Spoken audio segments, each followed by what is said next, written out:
Families of British troops killed in the Iraq War are closing in on their £150,000 target after launching a public campaign to fund legal action against Britain's then Prime Minister Tony Blair. The former British PM has been under pressure since the publication of a controversial Iraqi inquiry. The report, known as the Chilcot Inquiry, claims that the UK could have avoided engaging in the deadly war on Iraq. Amina Taylor reports from London. It was perhaps as much of an apology as Tony Blair was ever going to make.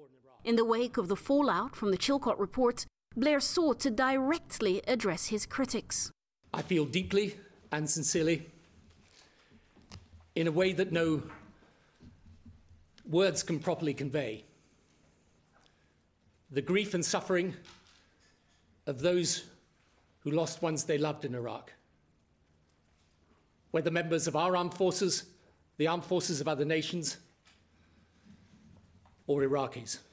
This message fell on deaf ears from the Iraq War Families campaign group, who used the Crowd Justice website to call for donations to a fund which would help put the case forward that Blair had committed malfeasance in public office to justify a war that cost 179 British troops their lives.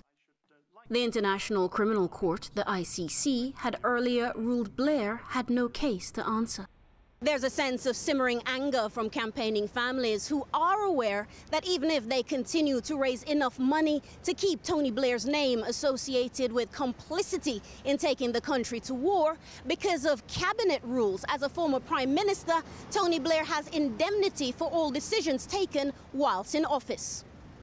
This does not mean that Tony Blair has got off scot-free. He has indemnity in so much as he doesn't have to pay a penny towards a case. But they can bring a civil case, and as you say, well done to them. They've managed to raise in 2 weeks just over £100,000 now, which actually a lot of the money, sadly, will just go to lawyers to pore over the 2 million word document to see if there is any case in the first place.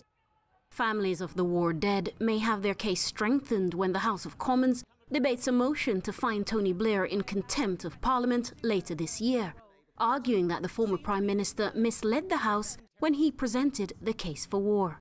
Amina Taylor, Press TV, London.